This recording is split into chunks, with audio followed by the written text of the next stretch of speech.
juqueres, tiro y no shete panda vez, te tirar, no revelar. Olá, meus amores, boa noite. Mais uma quinta em que nosso encontro marcado às 20 horas na TVM Play, TV Mojubá, com a nossa caravana cigana chegando aqui com vocês com outros temas sobre as nossas tradições e os nossos trabalhos. No próximo dia 13 e 14 de janeiro, no Espaço Mandala, nós estaremos promovendo um curso de magia e feitiçaria dos ciganos. É um curso baseado nas nossas informações básicas, em tudo aquilo que você pode fazer para o seu bem-estar e também para ajudar outras pessoas com ervas, com flores, cristais, pedras. Não é um curso tipo miscelânea, mas você vai aprender a fazer alguns instrumentos magísticos e a usar, confeccionar alguns pós e algumas poções também. Coisas que nós podemos utilizar no nosso dia a dia, baseado nas nossas tradições. Nós queremos informar, porque ligaram para nós e mandaram também um e-mail falando sobre as imantações. Se a pessoa, depois que faz uma imantação do seu ancestral, ela vira cigano. Não, não vira. Assim como se você for lá para o Xingu ou para qualquer outro lugar e fizer algum tipo de trabalho iniciático ou energético com a pagelança ou com os índios, você não vai virar índio. No máximo, você pode se identificar a tal ponto com a cultura que os índios podem aceitá-lo em seu clã, o que é muito difícil de acontecer, porque as pessoas, eles sabem até que ponto eles podem compartilhar o conhecimento dos ancestrais deles. Então, se você vai para a imantação, você fica ciente de que de sexta para sábado nós temos um rito, de sábado nós temos 3 procedimentos, e domingo nós temos outro procedimento. Vamos encerrar, se assim permitir o universo, com música ao vivo e com todos nós mais ligados com as nossas energias ciganas. Mas de forma nenhuma você vira cigano de sangue se você fizer a imantação. Você apenas ganha mais força, mais poder e mais afinidade com o seu ancestral. Eu estaria sendo muito leviana se eu dissesse que isso existe, mas na verdade não existe, tá? Então, se você quiser mais informações sobre o nosso curso de magia e feitiçaria dos ciganos, que seria basicamente uma sequência para quem já fez também a imantação, você pode entrar em contato com a gente através desse e-mail que aparece aqui embaixo, que é sibila@tvmplay.com.br, ou pelo nosso contato do Facebook. Você recebe todas as informações e, se você quiser fazer, nós vamos fazer as imantações em fevereiro, na terceira semana de fevereiro, em Teresópolis, num sítio em Guapimirim. Pode se inscrever, tudo incluído, hospedagem, alimentação e os rituais também. Vai ser um grande prazer tê-lo conosco. E falando em 2018, já que a gente ainda está nos nossos primeiros dias, vamos ver o que, na verdade, estão anunciando alguns videntes, alguns místicos, e o que o nosso jogo pode confirmar ou pode acrescentar a tudo que já foi dito. Bom, não vou entrar na seara de orixá, nós temos muitos companheiros e outros programadores que já fizeram abordagens sobre esse tema. Mas, dentro da cultura cigana, dentro da tradição cigana, o ano de 2018 seria o ano 11. E para muitos numerólogos, esse ano 11 não se desdobra em 2. Alguns avaliam o 2 vindo do 11, que é considerado um número de maestria, 1 mais 1. Mas a carta número 11 do baralho cigano é a carta do chicote e da verga, que são instrumentos conhecidos pela escola ocidental de baralho cigano, que é a escola mais popularizada aqui no nosso país. Ele é conhecido como um instrumento de castigo, de tortura. Portanto, ele está relacionado, o número 11, esta carta, aos feitiços, às interferências atrapalhadas de algum tipo de energia que não tem um suporte muito divino, digamos assim. No entanto, existe uma vertente das nossas escolas de baralho cigano, que focaliza o chicote como sendo um estímulo, como se você tivesse, mesmo que seja um obstáculo na sua vida, mas tivesse uma força maior para vencer aquele obstáculo. O ano 11, sendo regido ou não, sendo regido pela carta número 11, pode trazer para a gente muita necessidade de avanço, naquela situação que você não quer mais parar, tanto para resolver assuntos antigos e pendentes, como para resolver também esses obstáculos que vão se colocando no seu caminho. Que nós tenhamos um ano de Júpiter esplêndido e luminoso, porque Júpiter é também Zeus, né? Na mitologia grega e romana, ele recebe na grega o nome de Júpiter e na romana o nome de Zeus. E aí, o que acontece? Júpiter é um planeta conhecido porque pela sua dimensão extraordinária. Ele é o maior planeta do nosso sistema solar.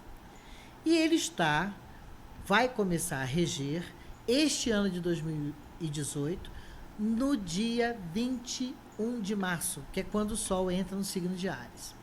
20 e 21 de março. Em algumas tabelas, nós vamos ver que o horário perfeito sempre compreende o dia 21 de março.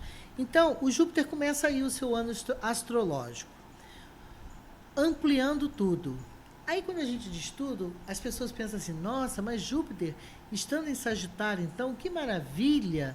Júpiter vai trazer para mim fortuna, riqueza, reconhecimento, popularidade e tudo que pode ser colocado uma lente de aumento. Portanto, é muito importante que, independente de estarmos iniciando o segundo ano do ciclo de 30 anos de Saturno e começando o primeiro ano, este ano, como Júpiter, é muito importante que cada um de nós se proponha uma renovação interior. Não adianta fazer bolo de chocolate se você quer comer de laranja. Você vai ter que fazer o de laranja. É a mesma coisa no caso de Júpiter. Como ele amplia defeitos, como ele amplia problemas, é muito importante que as pessoas queiram se determinar a expandir o que é bom e eliminar aquilo que não é favorável para as suas vidas. Então, vamos entrar esse 2018 e quando chegar a época em março, se Deus quiser, estaremos aqui celebrando o novo ano astrológico e também falando dos nossos ciganos antepassados. Hoje, nós vamos deixar as previsões mais acentuadas, prometendo para vocês voltarem em detalhes sobre astrologicamente o que diz Júpiter em cada signo, o que ele amplia, quem são os grandes beneficiados no próximo programa. E agora vocês ficam com uma magia de prosperidade na energia de Júpiter para este ano de 2018. Então vamos anotar. Qual é o dia de Júpiter? O dia de Júpiter é o dia de quinta-feira. Numa quinta-feira em que a Lua esteja na sua fase crescente, acenda velas amarelas e velas cor de púrpura, que é um vermelho quase vinho, é um roxo quase vermelho. A gente consegue encontrar essas cores hoje para que nós façamos os nossos rituais. Coloquem essas velas em forma de pentagrama, que é aquela estrelinha de 5 pontas.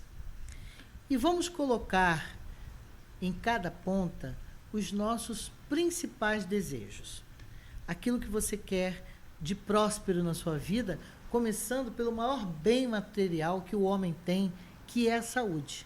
Nunca se esqueça de, antes de mais nada, pedir pela sua saúde da sua família e pela saúde daqueles que estão na sua dependência ou na sua ascendência. Então, vamos colocar as velas intercaladas, pode ser 3 amarelas e 2 púrpuras, ou finalizando com uma dourada no centro do pentagrama, e em cada ponta o que você deseja de prosperidade.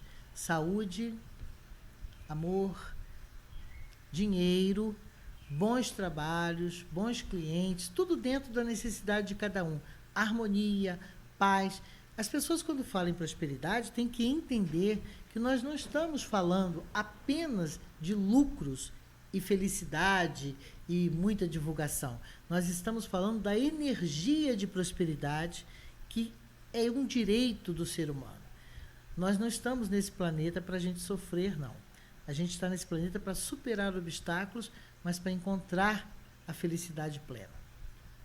Então, coloquem esse pentagrama dessa forma e os seus desejos em cada ponta. E no centro desse pentagrama, desenhado com essas velas, você pode colocar a sua vela dourada. Se você não quiser colocar uma vela dourada, você pode colocar um citrino amarelo ou uma pedra de pirita com algumas moedas.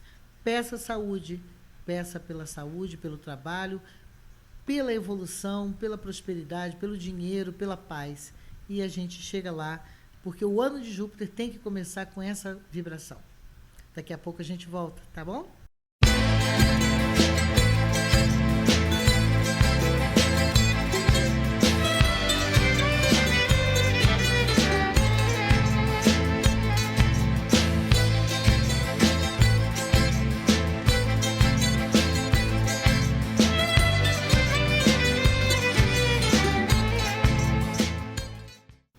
Nós também estamos nessa regência, o Vladimir não vem sozinho, que é uma predominância da energia de Vladimir, nós vamos ter uma predominância da cigana sulamita.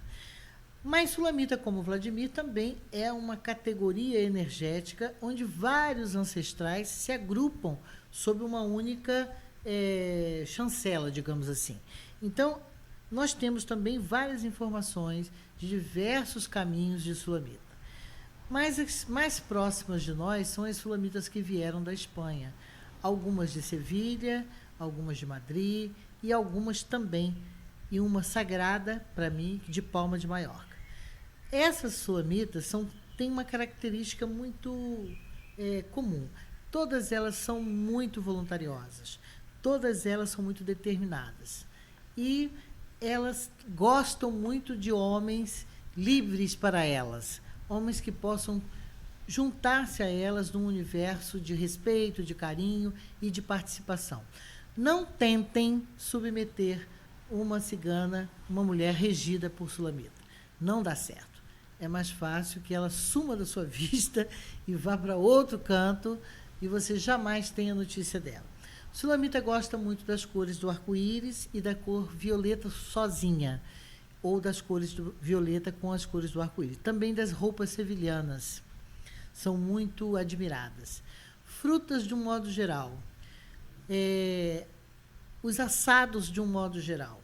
Quando a gente faz as celebrações de homenagem, a gente não se esquece de entregar para a energia de sulamita as suas oferendas salgadas e ladeadas pelas doces, porque a sulamita gosta muito de assados, tá? Se você quiser saber do seu ancestral, pode mandar um e-mail para a gente. Também pode marcar conosco. Nós estamos no Espaço Mandala, aqui no Rio de Janeiro.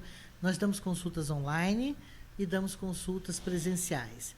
Você tem aqui informações nesse e-mail que está aqui embaixo, sibila@tvmplay.com.br, ou pode entrar em contato conosco pelo nosso Facebook.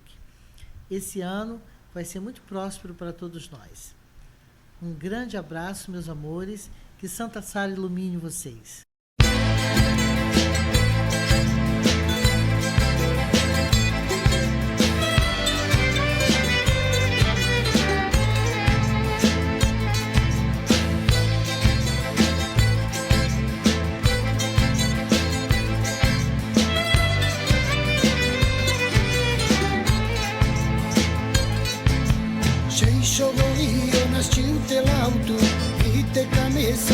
Shavaltu, Jaute Pirau, Lovetela. Tu tarmangau mante ajukeres, Chiro e loche te pandaves, Jaute Pirau, Lovetela.